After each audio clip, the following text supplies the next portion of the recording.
So at the weekend, in between lots of napping, I found some old craft materials that I used to do with my daughter. There were like eyeballs in there that you stick on, glitter, sequins, and these two pieces of felt. And so I thought, oh, I'll just see what happens when you put paint on the felt and what can create from that. And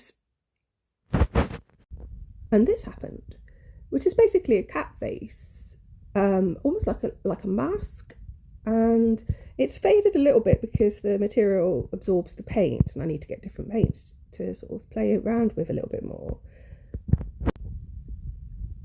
But it was fun to just sort of see how different things can emerge from the felt material as well as sort of on canvas. But I don't see the same effect really on when I use paper. So obviously engaging with the different materials makes a difference as well. So it's interesting, it's a cat face, or at least I think it looks like a cat face, which relates back to this idea of the female anatomy.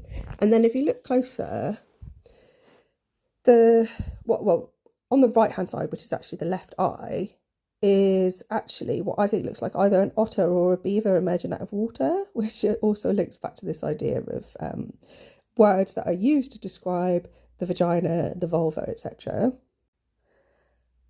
On the other side, I think that looks a bit like either a monkey's face with sunglasses on, who's talking, or a bird, or perhaps even a wolf head.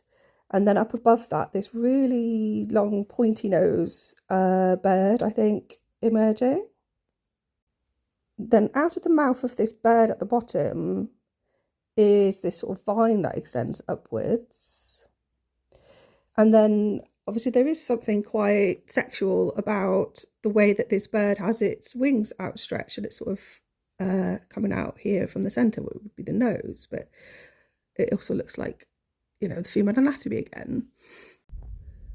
Apologies for the wobbly hand. For some reason it wouldn't let me upload the photo, so I had to do it live or fresh. I've ordered some small pieces of material and some different pens just to see what happens if I play around it a bit more with something that the colour might last a bit longer. I just have to make sure I don't tell my daughter, because she's banned me from buying any more painting products because she's the boss of the house. Thanks for listening, and please like and subscribe.